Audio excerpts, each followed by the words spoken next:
Dari sa Ponglem Restaurant. Grocery po na po ni grocery mga Korean product ko no. Pinag mall. Ano di hapon. Ponglem Restaurant. Ganyan guys dito sa Korean restaurant sa mga ginseng na binabad kasi feeling ko lang dito sila ng mga ginseng. Dito tayo kakain ngayon dinner last dinner dito sa Incheon, South Korea kasi uwi na kami sa Pilipinas guys.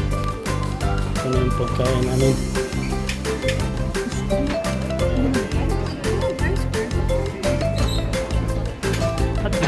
Ito naman talo pa magkakabayan ito.